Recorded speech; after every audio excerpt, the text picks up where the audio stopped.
Now we are going to take the part of what are the drawbacks, what are the limitations of electron theory of valence. So, here the electron theory of valence is not explained few things that we are going to take a look now. So, here the drawbacks is like this. It could not explain the bond length and bond energy. Because in covalent bond, two atoms are sharing two electrons, means mutual sharing of electrons. Then ultimately it can able to form the bond, right? Then what is the bond length? Means how much distance that is present, right? So that information is not explained in the formation of covalent bond, which is explained by G. and Lewis, right? Then one more thing is it fails to explain shape of molecule. Okay, atoms are able to approach to form a bond. Then when atoms are approaching, either two atoms are approaching or group of atoms approaching, does it exist with a particular shape or not? So that shape of molecules also, the theory is not explained. So these two are drawbacks. Then here we have two words. One is about bond length, another one is about bond energy. Then what is mean by bond length? What is the definition? And what is mean by bond energy? That's two definitions we have to take. Right? Here, what is bond length?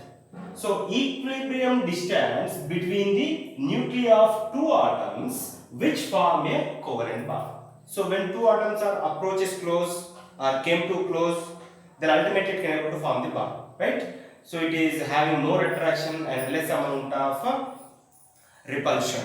So that minimum distance, right, we call as equilibrium distance. So whatever the equilibrium distance is there between the two atoms which forms the covalent bond, that particular distance we call as bond length. So that is like this. Just we have to take the consideration like this. So this is the nuclei and this is the nuclei of two atoms. First atom, second atom. Right? Next, we have to take the information about the bond energy. Simply, bond energy, the energy needed to break a covalent bond between two atoms of diatomic covalent compound in a gaseous state. Simply, already we have a clarity. In gaseous state, atoms are freely moving. For that, so when you take a particular element which is in diatomic, means only two atoms can be form a element or molecule. Then to break that bond, how much energy we are giving to break that particular bond, that breaking required energy we call bond energy. Means on forming of bond, how much energy is released. If you use the same amount, ultimately we can able to break the bond. So for that, here bond energy is simply what energy is required or how much energy is required to break the a particular covalent bond between two atoms which is bonded with the covalent bond, that with diatomic, means only two atoms, right? So this is the clarity we can able to see what are the drawbacks is there, that we can able to effectively explain in the next theory, right? We have to take a complete information about bond length, bond energy as well as molecular shape. Because what are the problems we faced or what are the drawbacks is there in the electron theory of valence, right? So especially bond length. If you take a bond length, if you take hydrogen, the size of hydrogen is very small, right? If you take fluorine or chlorine, bromine, iodine, right? So the atoms are having different sizes. Then if the size is different, ultimately the bond length also different. Moreover, every atom may or may not be having same amount of energy when it forms the bond, right?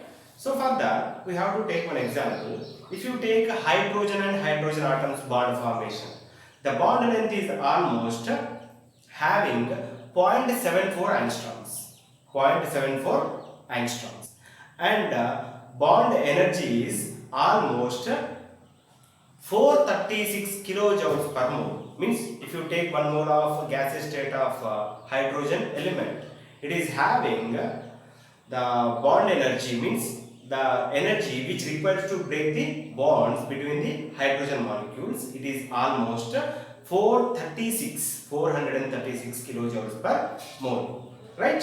Whereas come to, if you take same mole quantity of iodine, it requires only 151 kilojoules per mole.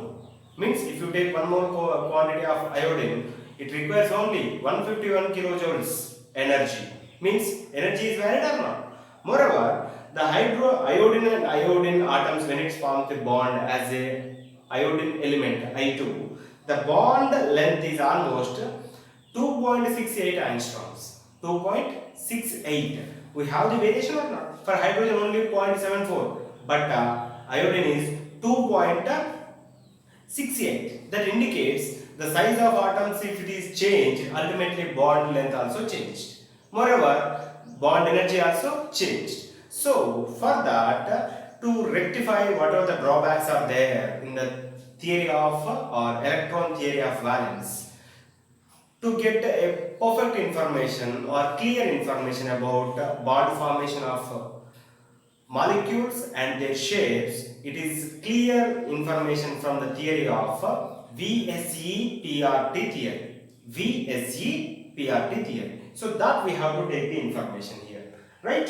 So here VS-PRT theory, valency, shell, electron, pair, repulsion theory. So that is the full abbreviation of VSE-PRT theory, right? Valency, shell, electron, pair, repulsion theory. It is designed by Sidgwick, Powell, Gillespie and Nyhan. 4 scientists are designed or came with this particular theory. Then in this, having 2 to 3 important points. That important points is useful to get the all information about bond length, bond energy. One more is bond angle also there, and including with shape. Means in the shape we get the one more term as bond angle. That all we can be able to discuss. The first one. So the first key point is in this particular theory is lone pair. Lone pair is only a charged cloud which present only on central atom. So central atom is present, a cloud in central atom, right? So because some atoms are able to combine with 2 number, some are able to add with group of. For that, simple information on central atom, whatever the charged cloud is there, that we call as lone pair. In the same way, one more key point is bond pair or covalent bond pair. Simply it is pair of electrons between central atom and attached atom. If 2 are attaching, right, or group of atoms are attaching, right, it is having a central atom, remaining are attaching atoms. Yesterday we seen about water molecule as well as methane, right, in the last class. So in that carbon is in the methane, carbon is the central atom, hydrogen are attached atoms. In the water molecule, oxygen is the central atom, hydrogens are attached atoms. Again that examples will repeat in the same theory. Then based on lone pair and bond pairs. So if we have every molecule is having a particular number of lone pairs as well as bond pairs. So if you know the number of lone pairs and number of bond pairs, so it is easy to design the shape of molecule. Because once you know the information about number of lone pairs and bond pairs, how they are arranging, so that is easy to get the clarity. Once you arrange that particular number of lone pairs and bond pairs, then ultimately we will get the molecule shape, right? Moreover, it is clear lone pair is able to occupy more space. So here I am mentioned lone pair is occupy space is more, and bond pair is occupy space is less. So already why it is possible, for that we have to give one clarity. Lone pair is for only central atom. For that it is almost having a wide occupation.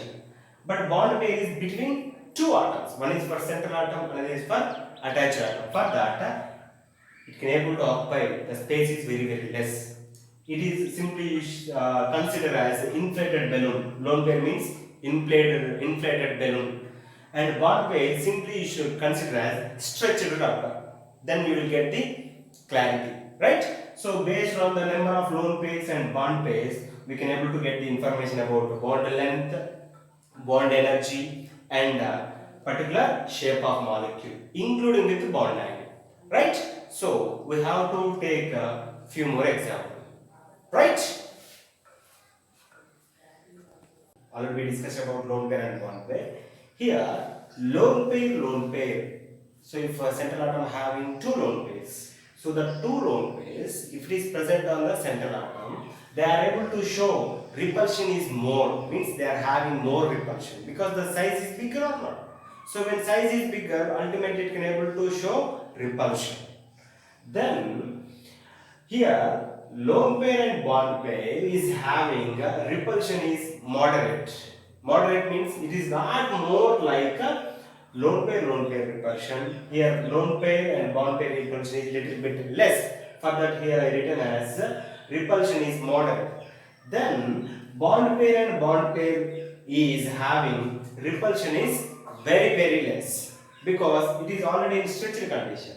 For that, simply if you take this order like this, simply lone pair we can able to write like this. Lone pair and lone pair, it is having greater repulsion.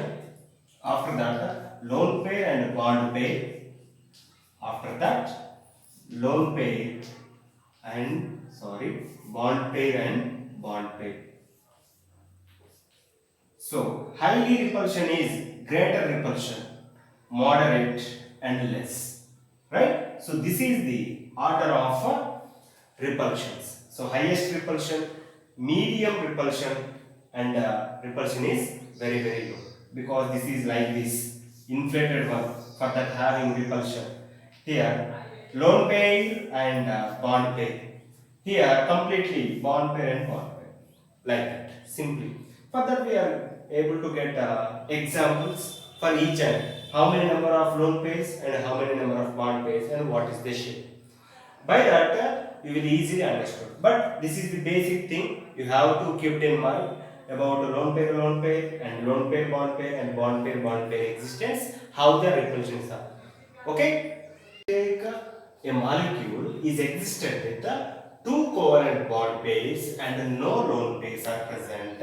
How the molecule structure? For that, I am taking the example as beryllium chloride, BeCl2, right?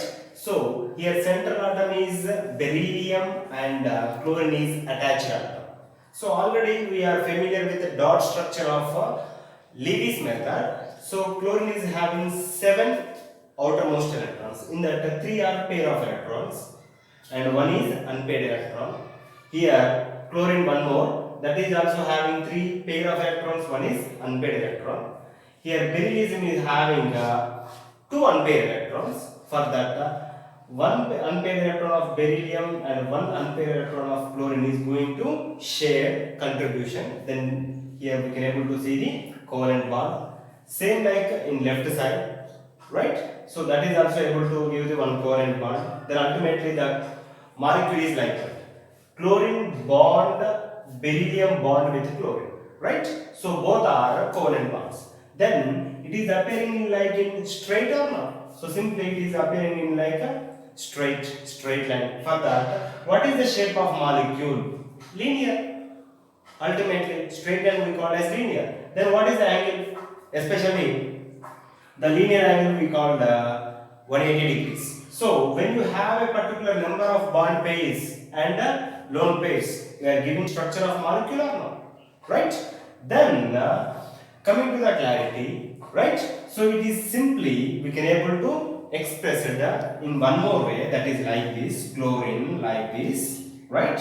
And here beryllium. This one you have to consider as a molecule. This is also like molecule and this is also of chlorine like this, right? So like this bonds, whatever the atoms are they ready to approach together, right? So here a little bit wrong one, okay, adjust it. So like this, atoms are able to approach. Then ultimately the shape is linear or not. So this is easily find out by number of covalent bond pairs and number of lone pairs. Here how many? Two covalent bond pairs and no lone pairs are present. Is there any lone pairs on the beryllium? No lone pairs are there. Then ultimately what is the shape? Linear shape. What is the angle? 180 degrees. So any molecule which is having two bond pairs without lone pairs, the angle is 180 degrees. The structure of molecule is linear. Then we have to take one more example. Okay? Example that I am going to take with a molecule which is existed with three covalent bond pairs and no lone pairs are present. Means zero lone pairs with a three number of covalent bond pairs. For that I am taking example as boron trifluoride. Boron trifluoride. BF3.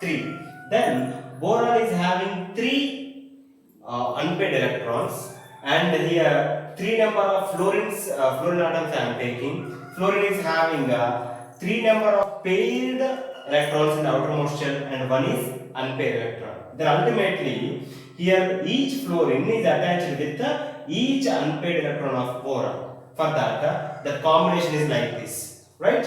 So here indicates boron three unpaired electrons, right? And three fluorine unpaired electrons are like, right? Then ultimately the structure is like this. Simply this line indicates bond with fluorine and boron, boron with fluorine, boron with fluorine, right? Then what is the shape of this particular molecule? The molecule shape is trigonal planar. Trigonal planar.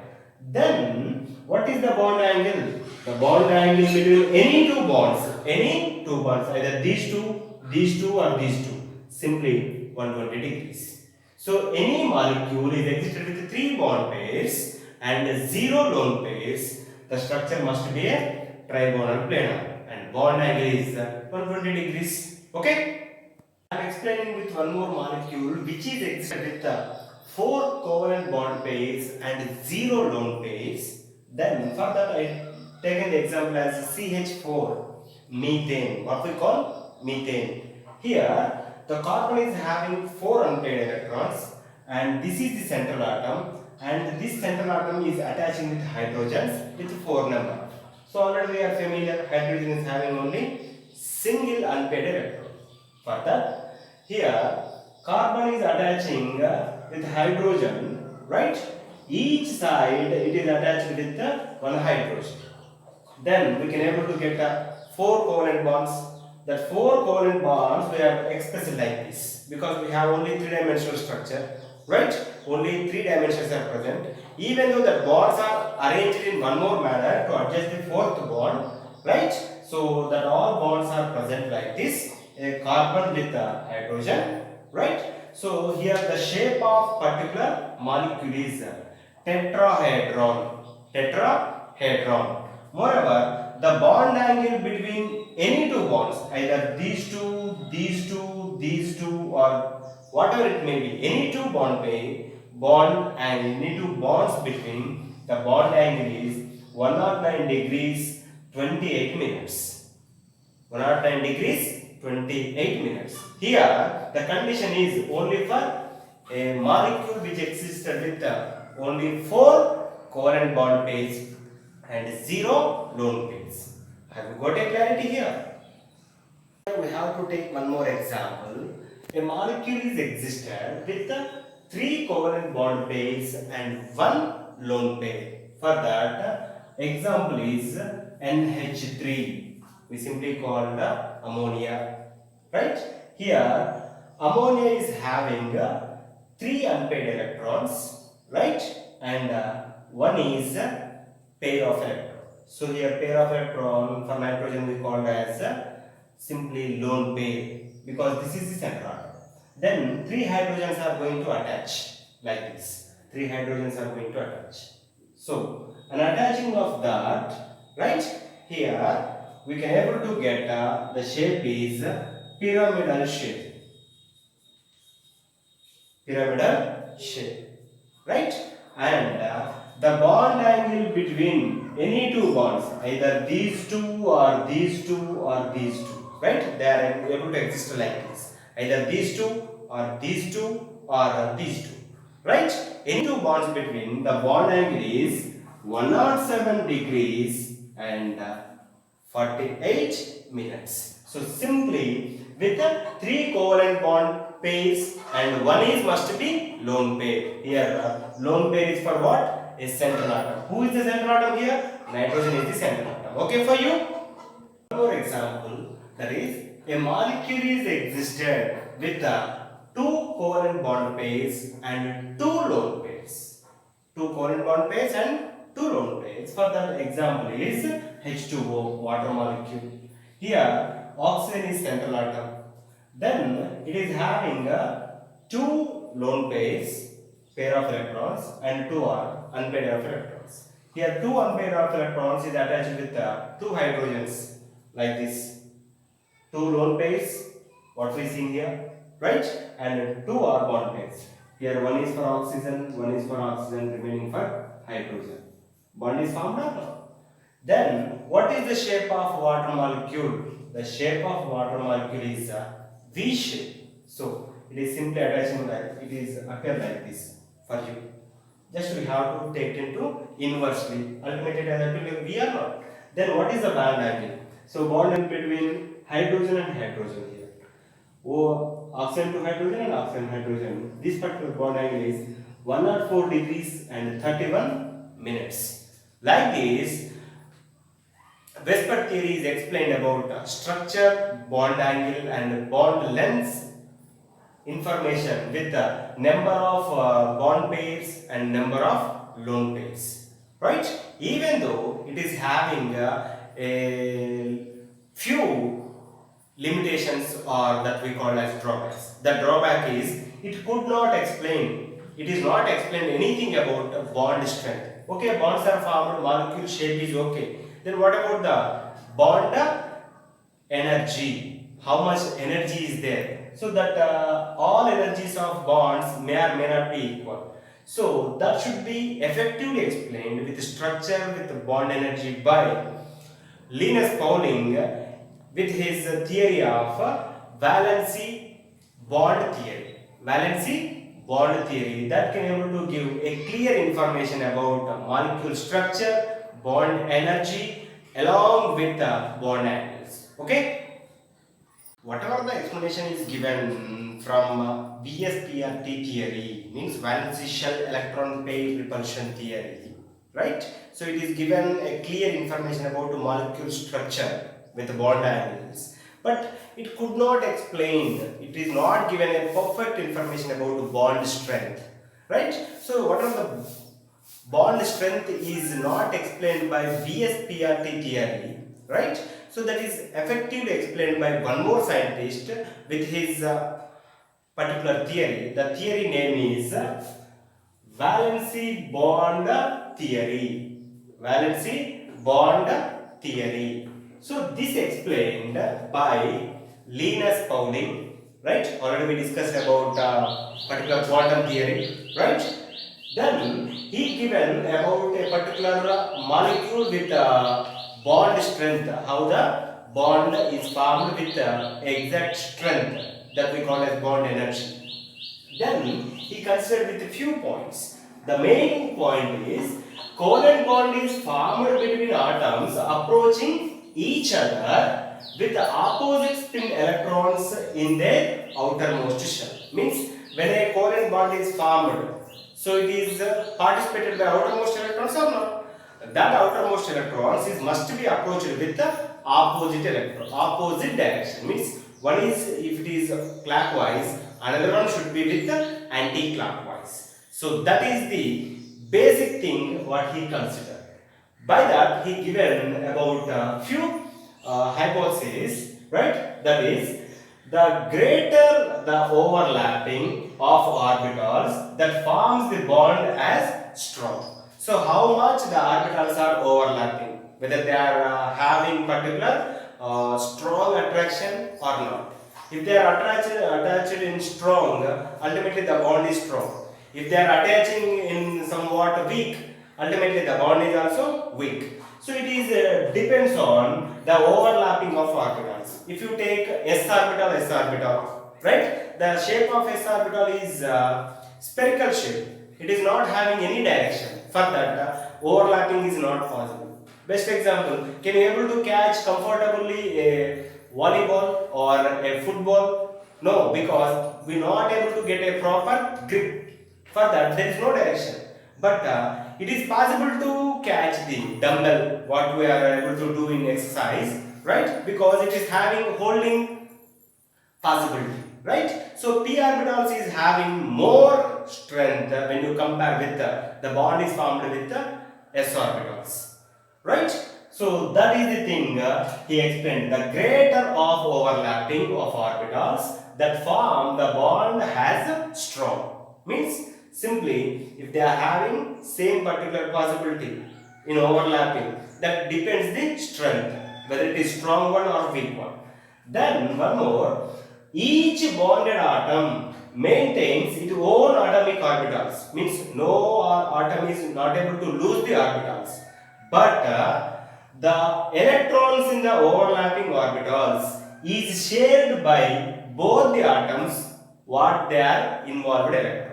Simply, how many orbitals are involving? In that each orbital existed with unpaired electrons. Already seen in this, right? So that whatever the pair of electrons is there, one is with clockwise, another one with anti-clockwise. That pair of electrons is equally shared by two atoms and their respective orbitals, right? Then here, what are the overlapping of orbitals along the internuclear axis? Simply, if you take two atoms, right? So here I am taking two atoms like this, right? So they are having a particular axis. So if the orbitals are overlapping along the axis of their joining nucleus, that is able to form a strong bond. The strong bond we call as sigma bond. What we call? Sigma bond. So how sigma bond is formed?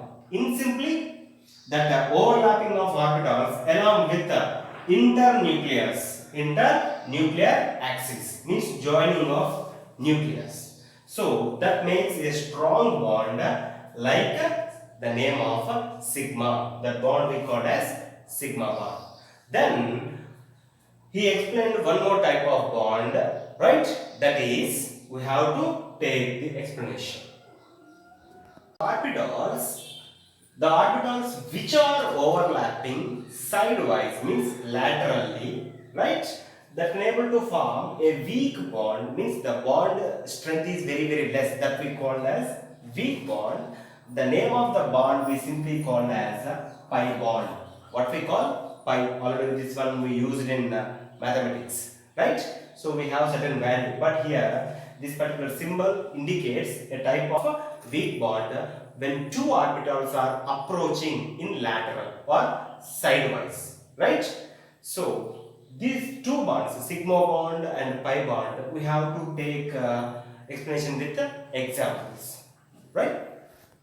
We have to explain the type of particular bonds. First we have to take hydrogen molecule. It is the combination of two hydrogen atoms. So hydrogen atom here existed with s orbitals.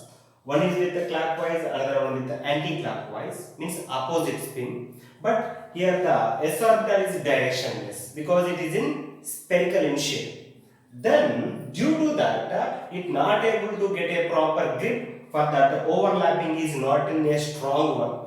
For that, the s and s orbitals overlapping is causing for weak sigma bond formation. How you are saying? For that, we have to take the one more example. Based on that, we can able to identify. Here, one more example is HCl. In that, one atom is hydrogen, another atom is chlorine.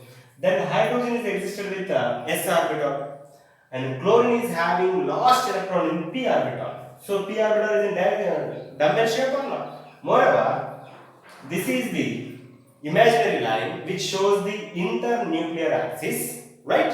Here we have a particular end points, moreover we have directional, right? So due to directionality, here p orbital is able to approach or overlapping with s orbital somewhat strong, right?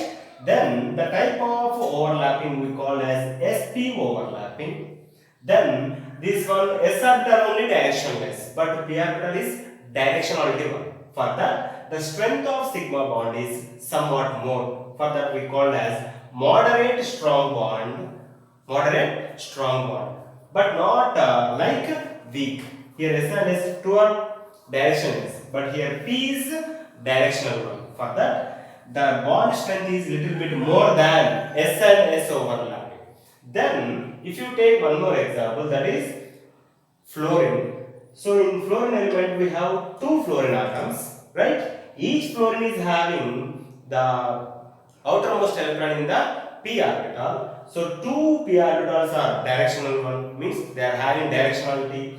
Their internuclear axis is like this. So due to their strong directionality, or they are having a particular directionality in the end to end, right? End to end. Here clearly says this is the end part, this is the end part. So when two p orbitals is able to approach exactly with end to end along with the nuclear axis, internuclear axis. So that is causing for p and p overlapping. It is having greater strength, right? For that it is a strong sigma bond. Even though all are sigma bonds, but the sigma bond strength is depends on the directionality of orbitals. Here orbitals are directionless. Here one only directional one, and in that two are directional. Then we have to take few more examples. We have to take example formation of chlorine element or formation of chlorine molecule. In that we have to take chlorine configuration, that is 1s2, 2s2, 2p6, 3s2, 3p5. Then in 3p5 we have 3px, 3py, 3pz. In that 3px is having 2 electrons, 3py also having 2 electrons, but 3pz is having only single electron. That single electron we called unpaired electron. So here in the formation of chlorine, right, we require two chlorines. For that, two chlorines we have to take. In that, this is pz, this is also pz. Then two pz orbitals is present with the same axis because x, y, z.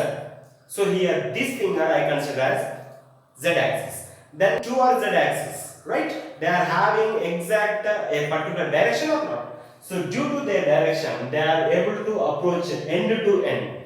Two ends are able to approach, means attach. Then as a result, it can able to form the bond like this. So this is the formation of chlorine, right? Take formation of oxygen molecule. First we have to take oxygen configuration, that is 1s2, 2s2, 2p4. In that 2p4, right, 2 electrons in 2px for that 2px2, only 1 electron in 2py for that 2py1, and 1 electron in 2pz for that 2pz1. Then these two are unpaired electrons for that, right? So we have to take two oxygen atoms. This one you consider as py, and this is also py. This is pz and this is pz, like this. Py, pz, pz, right? So two py orbitals is able to approach end to end. So end to end, right? And two pz orbitals is in lateral, means they are present in same direction as like parallel. For that, here when this end to end py orbitals are approached closely, due to in the approaching the internuclear axis, then they are causing for sigma bond. Same thing we written sigma is for py approaching lateral. Sorry, in the internuclear axis. Then pz is parallel. See, pz is parallel. For that, they are having only attraction, but there is no overlapping. So simply they are present with certain distance. Due to in same parallel direction, they are able to have attraction force. That attraction force causing for pi bond. Here pi bond is for whom? The overlapping of pz and pz in lateral. So this is the formation of oxygen molecule, right?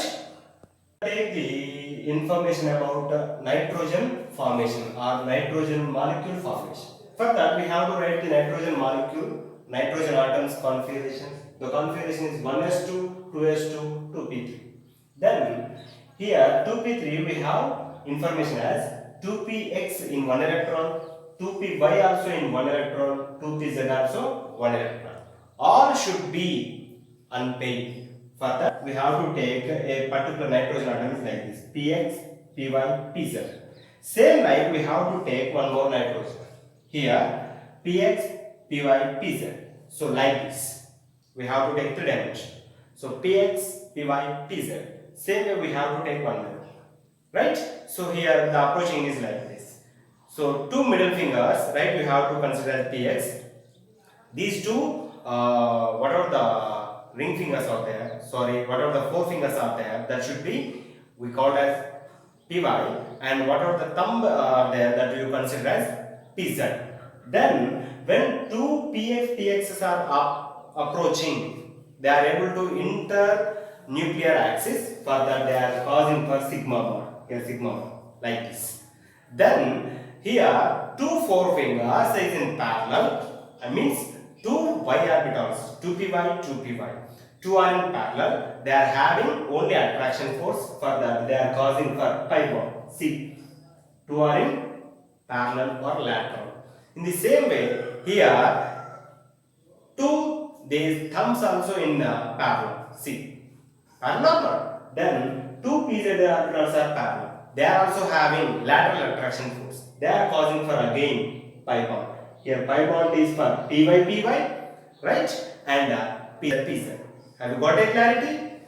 Got a clarity? Px, px, py, py, and pz, pz.